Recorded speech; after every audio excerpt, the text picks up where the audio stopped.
নমস্কার। রম্য গল্পমালায় সকল শ্রোতাবৃন্দকে জানাই স্বাগত। আপনাদের সাথে আমি রম্য মাইতি। আজ শোনাতে চলেছি প্রখ্যাত সাহিত্যিক সুকুমার রায়ের লেখা ছোট গল্প পেটুক। শোনাতে চলেছি আজকের গল্প পেটুক। হরিপদ, ও হরিপদ! হরিপদর আর সাড়াই নেই। সবাই মিলে এত চেঁচাচ্ছে, হরিপদর আর সাড়াই পাওয়া যায় না। কেন, হরিপদ কালা নাকি? কানে কম শোনে বুঝি? না, কম শুনবে কেন, বেশ দিব্যি পরিষ্কার শুনতে পায়।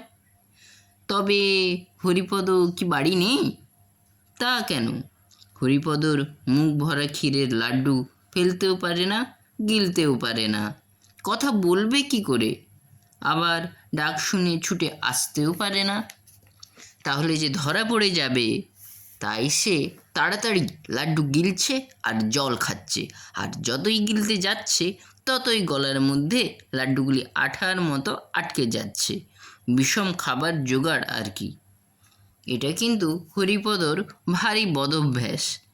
এর জন্য কত ধমক, কত শাসন, কত শাস্তি, কত সাজাই যে সে পেয়েছে, তবু তার আক্কেল হলো না।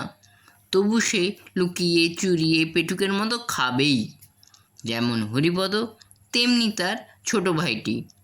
এদিকে পেট রোগা, দুদিন অন্তর অসুখ লেগেই আছে, তবু হ্যাংলামি তাদের আর যায় না। যেদিন শাস্তিটা একটু শক্ত রকমের হয়, তারপর কয়েকদিন ধরে প্রতিজ্ঞা করে থাকে, এমন কাজ আর করব না। যখন অসময়ে অখাদ্য খেয়ে রাত্রে তার পেট কামড়ায়, তখন কাঁদে আর বলে, আর না, এইবারই শেষ। কিন্তু দুদিন না যেতেই আবার যেই কে সেই। এই তো কিছুদিন আগে পিসিমার ঘরে দই খেতে গিয়ে জব্দ হয়েছিল, কিন্তু তবু তো লজ্জা নেই।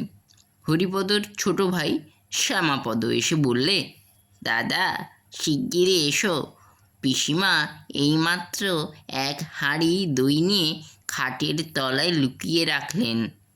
দাদাকে এত ব্যস্ত হয়ে এ খবরটা দেবার অর্থ এই যে, পিসিমার ঘরে যে শিকল দেওয়া থাকে, হরিপদ সেটা হাতে নাগাল পায় না।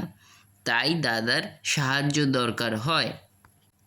দাদা এসে আস্তে আস্তে শিকলটা খুলে আগেই তাড়াতাড়ি গিয়ে খাটের তলায় দইয়ের হাঁড়ি থেকে এক খাবলা তুলে নিয়ে ধপ করে মুখে তুলে দিয়েছে। মুখে দিয়েই চিৎকার কথায় বলে ষাঁড়ের মতো চেঁচাচ্ছে। কিন্তু হরিপদর চেঁচানো তার চাইতেও সাংঘাতিক। চিৎকার শুনে মা, মাসি, দিদি, পিসি যে যেখানে ছিলেন সব কি হলো বলে দৌড়ে এলেন। শ্যামাপদ বুদ্ধিমান ছেলে, সে দাদার চিৎকারের নমুনা শুনেই দৌড়ে ঘোষেদের পাড়ায় গিয়ে হাজির।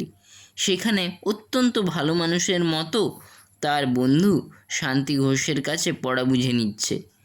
এদিকে হরিপদর অবস্থা দেখে পিসিমা বুঝেছেন যে হরিপদ দই ভেবে তাঁর চুনের হাঁড়ি চেখে বসেছে। তারপর হরিপদর যা সাজা, এক সপ্তাহ ধরে সে না পারে চিবোতে, না পারে গিলতে। তার খাওয়া নিয়েই এক মহা হাঙ্গামা। কিন্তু তবু তো তার লজ্জা নেই। আজ আবার লুকিয়ে কোথায় লাড্ডু খেতে গিয়েছে। ওদিকে মামা তো ডেকে ডেকে সারা। খানিক বাদে মুখ ধুয়ে মুছে হরিপদ ভালো মানুষের মতো এসে হাজির। হরিপদর বড় মামা বললেন, কে রে, কোথায় ছিলি এতক্ষণ? হরিপদ বলল, এই তো উপরে ছিলাম। তবে আমরা এত চেঁচাচ্ছিলাম, তুই জবাব দিচ্ছিলি না যে?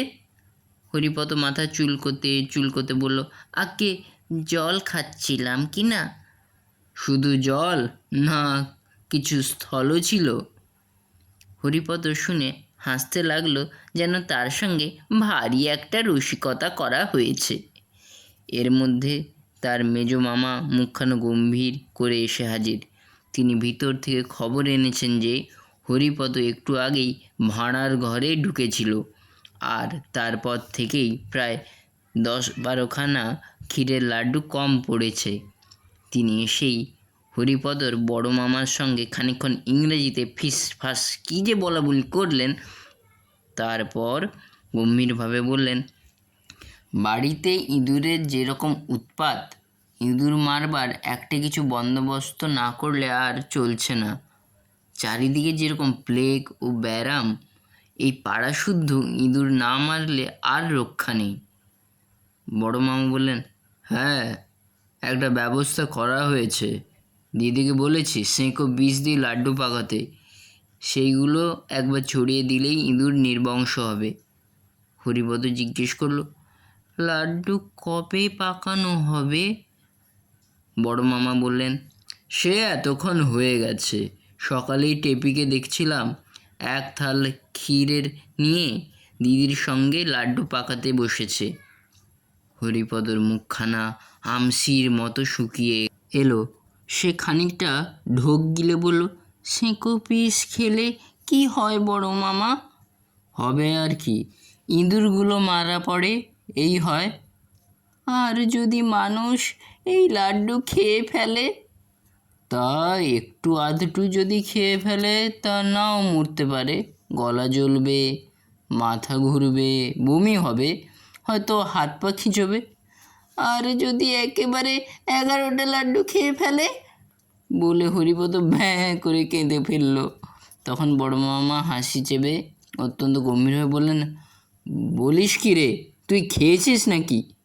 হরিপদ কাঁদতে কাঁদতে বলল, হ্যাঁ বড় মামা, তার মধ্যে 5টা খুব বড় ছিল। তুমি শিগগির ডাক্তার ডাকো বড় মামা, আমার কীরকম গা ঝিমঝিম বমি বমি করছে।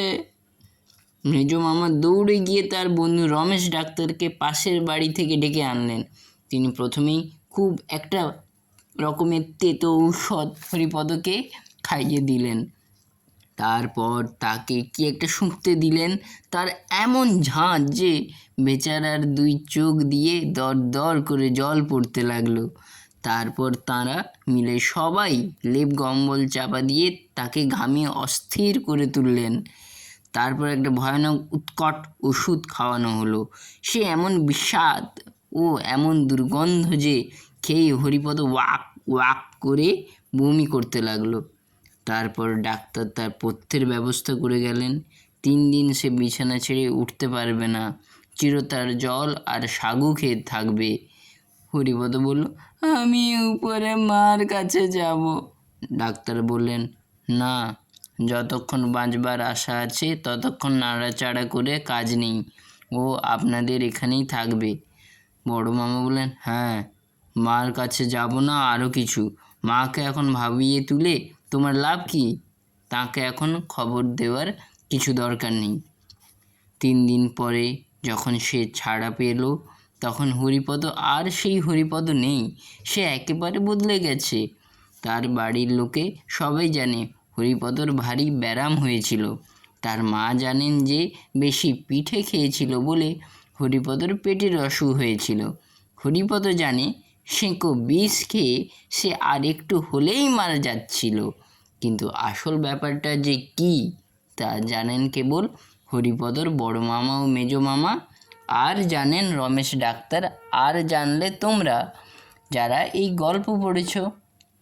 কেমন লাগলো আজকের এই গল্প? কমেন্ট বক্সে অবশ্যই লিখে জানান, এবং গল্পটি ভালো লাগলে লাইক এবং শেয়ার করতে ভুলবেন না। এবং পরবর্তীকালে আরও নিত্য নতুন নানা স্বাদের গল্প পেতে এখনই চ্যানেলটি সাবস্ক্রাইব করে আমার পাশে থাকুন। ধন্যবাদ।